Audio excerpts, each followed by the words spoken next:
Gonzalo, for that introduction. I'm almost looking forward to hearing what I've got to say. Victor, you're very welcome. I'm struck one of the recent British visitors to the city was another compatriot of mine, and that was the Archbishop of Canterbury, who, in an impromptu press conference at the airport, was attacked vigorously by a reporter from Brooklyn, who said, "Do you intend to visit any of the famous New York striptease clubs?" Slightly nonplussed as what to say, but afterwards really feeling quite pleased with what he did say. He said, "Are there any such clubs in New York?" and passed on. Applause and laughter, and took up the question. He wasn't so pleased the next morning when somebody gave him the headline of the newspaper, which said, quote, "Limey Bishop's first question, are there any strip clubs?"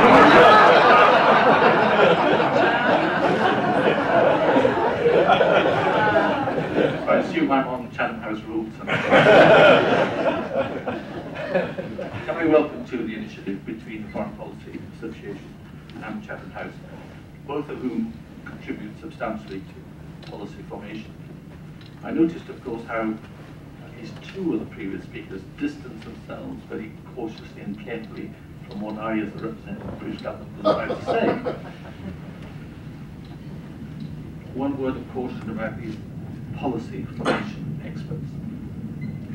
The centipede in January, who was struck by the New York weather, suffering acutely from arthritis, went to see the wise owl and said, "What do I do about my knees, because they're really giving me jip?" And the owl said, it's very simple. Become a dormouse. Cuddle up in the warmth, hibernate for the winter, and you have no problems. So the centipede said, "That's fine, thank you very much." And turned away and then came back and said, "But hang on, how do I become actually a dormouse?" And the owl said, "Don't bother me, I'm a policy-making owl." So I'm going to talk from the viewpoint of a practitioner. But I don't need to tell this audience why we need the United Nations, what the problems are that we confront. You enumerated them, I'm not going to replicate it. But the simple fact is that the problems the world confronts, in my view, for the most part, we are better placed if we can tackle them collectively. It's not to say we can tackle them all together, but on the whole, the problems we face are better done in that way. The United Nations permits us to do that. It gives us legitimacy. It gives us legality. And we know what the problems are that the UN faces. The divisions from Iraq, which I inherited, and which frankly are getting better. But an organization set up in 1945 now faces a vastly different world. And the UN, perhaps one of its big disadvantages, is that it embodies inertia.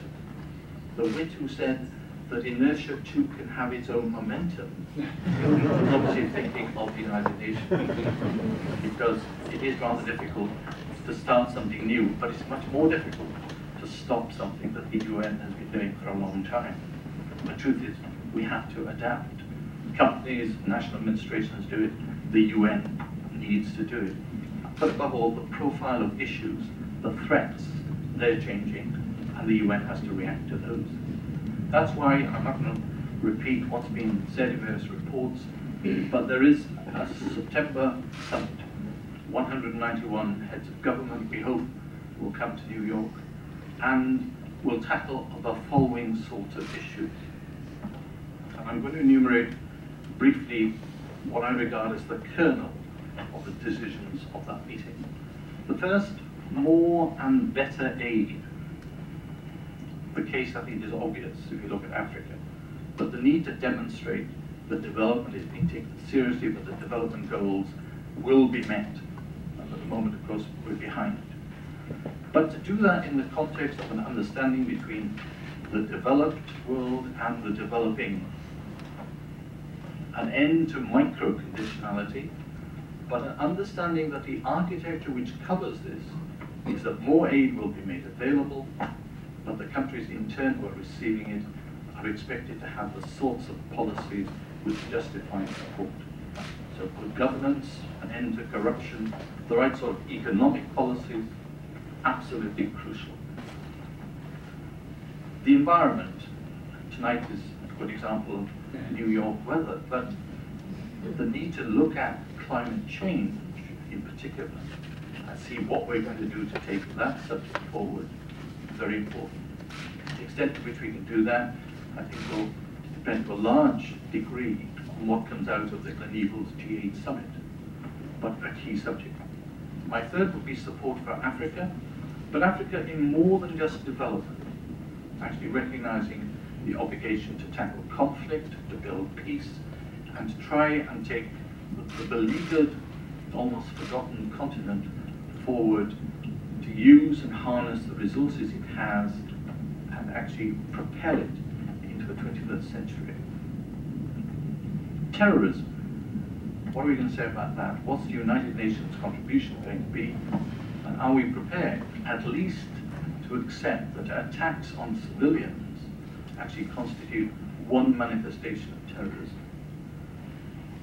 With that, too, goes proliferation. What are we prepared to say about the proliferation of nuclear weapons, of all the nasty weapons of mass destruction?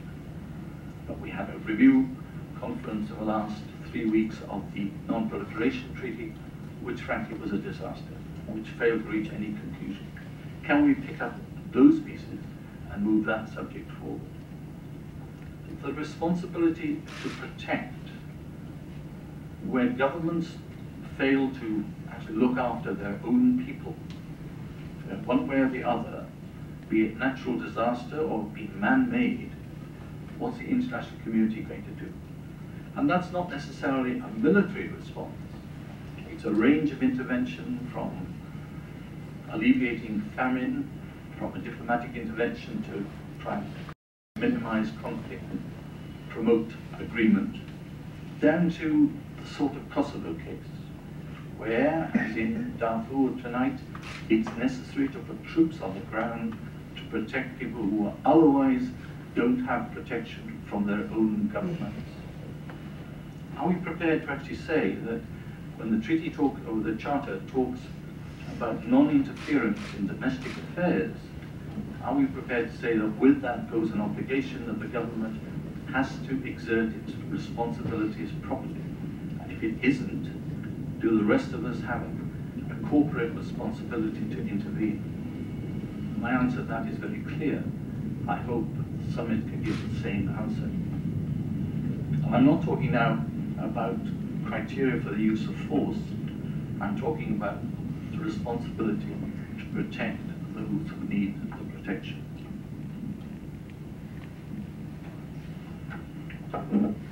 Human rights is a symptom too often of states which run the prospect of failing, or states which are in that category of abusing their citizens. Are we prepared actually to look at what the United Nations does on human rights and say, we've got to move beyond norms and everything else which the UN for 50 years has been very good at, but has been nothing like as good at ensuring that they're implemented, that we actually give the resources that we need to a High Commissioner to actually do our best to see progress tangibly on the ground. And above all, to tackle a Human Rights Commission which over the years has become so discredited, but we need to shake the whole thing up. Again, my answer is, and I hope that the summit would be, yes, we do accept that human rights are of such cardinal importance. They need not just to be promulgated and implemented, but we need a system which isn't presided over by countries who characterize themselves rather more by abusing human rights than they do defending human rights. Building peace in this world, post-conflict, trying to prevent countries from going into conflict, is among the most difficult challenges. Iraq, Liberia, Sierra Leone, they all underline tonight how difficult that is. Are we able to put in place a peace-building commission, as the Secretary General proposed and as is on the table, which would bring together everybody who has an interest and a responsibility and a capability to tackle the whole business of building peace. That includes the World Bank, any of the agencies of the United Nations, the Security Council, other organs of the UN, bilateral donors, whoever is actually able to say to a country like Guinea-Bissau, which is as low down as you could get, and actually say we're prepared to put in place the instruments to actually help you get to where you want to get to. A country which, like others, at the moment is neglected and ignored almost by the international community. The harsh reality is, where post-conflict we're trying to build peace, we're nothing like good enough, and in many other cases, we are not doing what we ought to be doing. So is the international community prepared to rally to a supposition that building peace, establishing democracy, rule of law, good governance, economic development, that those things matter? Again, my answer is very simple. They matter for economic, trade reasons, self-interest, if you like, but they matter for moral reasons, and they matter for security reasons. Do we want any of the countries I've mentioned to be the next Afghanistan? Again, answer self-evident. So, if I go beyond that, what's the biggest criticism made in the United States of the United Nations? It's probably that the organization desperately needs reform. Now, the case against is exaggerated, but the reality is that the UN hasn't shaped up to reform, but it needs a Secretary General who can exert the power of a Chief Executive Officer, which Kofi Annan cannot, because he is fettered by the member states. But in return, we need a Secretary General who is answerable and in transparent fashion to the membership, which Kofi Annan is not. That's the deal. And with it goes a reorganization of the structure, that actually appointments are made transparently, that we know who's actually being appointed to what, that people have that opportunity to actually compete, and that above all, jobs are done on merit. At the moment, the transparency of the election of the last Pope is rather greater than the average transparency of a UN appointment. That's my impression. And we have to change that. And I should have said with development, there was a whole question of humanitarian relief and how one delivers that, and how the service of the United Nations can be made more effective, coherent on the ground.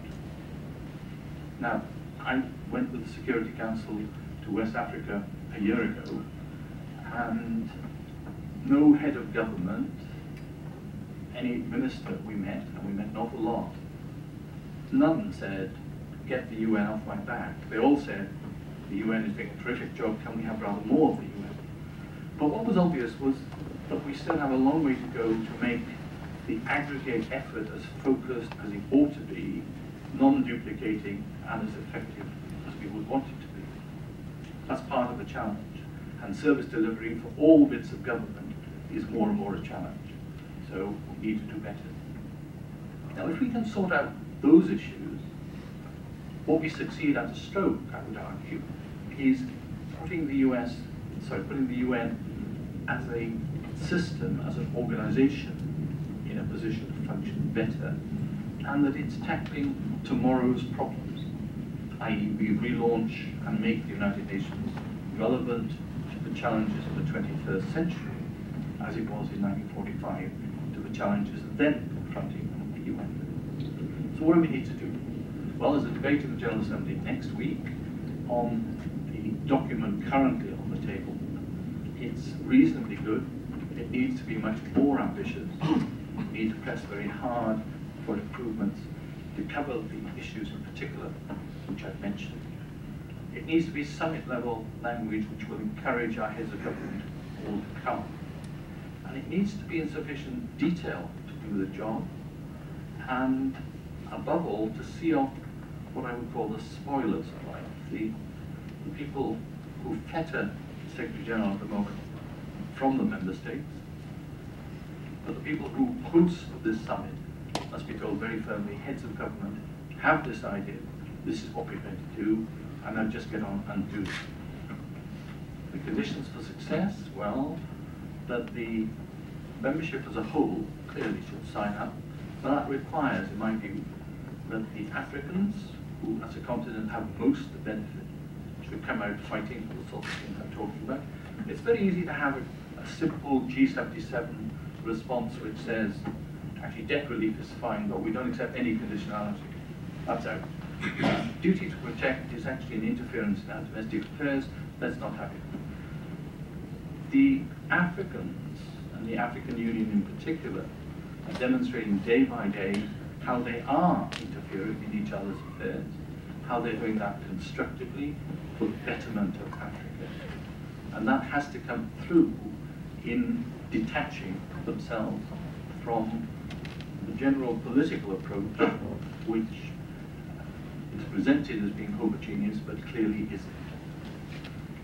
The European Union, I think, will be the motor of progress being made, and encouraging the United States is more and more involved in this, and of course needs to be totally committed to it. The UN cannot prosper unless the United States drives change.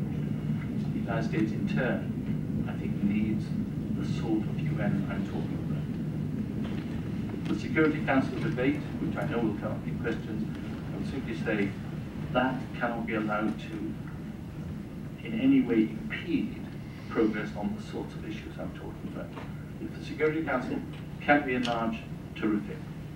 But I don't want it, the absence of decision between now and the end of September, to stop progress on the subjects that have to be addressed. It means that on terrorism, all of us have to accept that attacks on civilians are really nothing more than a manifestation of terrorism. And that's particularly difficult for the Arab group, but I think we're going to have to bite that bullet too. And the case for reforming the human rights machinery really has to be explained and sold. That goes for all of this. It needs all those capitals who are not convinced need to be persuaded, and the ones who, and I think we all know that small number of countries who deliberately and always consistently want to be obstructive, they have to be seen off, simply as that. I'm conscious we started late, but I was told I had to be short, and that a speech to be immortal doesn't necessarily have to be eternal. Actually, the Welsh are renowned, of course, for being windbags. They don't necessarily talk about the detail, but they go on at great length. And again, one of my compatriots who was going on expounding at considerable length. I'm now addressing generations yet unborn. And some wag shouted, if you don't hurry up, they're going to arrive. One of the risks to all this, they are that state sovereignty will be used as a pretext, that all those who don't like precedent, who don't want change, will come out. That some countries will say, well, we like this and we like that, but not the rest of it. What I've sketched out is a deal which is negotiable. It covers the essential interests. I think the good news tonight is that the prospects of agreement have significantly improved and are improving. What we have to do in the next 2 months is crack it. I move it forward in a way where the text coming up for heads of government meets the challenge, hits the targets we want, and actually between now and then that we exploit all the opportunities. In terms of the UK, our happy privilege is at the moment to be in the G8 chair. What happens at Gleneagles in the G8 summit on the 4th to the 6th of July will be really crucial in seeing what comes out in terms of development, what comes out on climate change, and do we give enough of an impetus to the development dossier. I think last week's decision on debt relief is a very positive start. We have to build on that. And we're also doubly lucky now.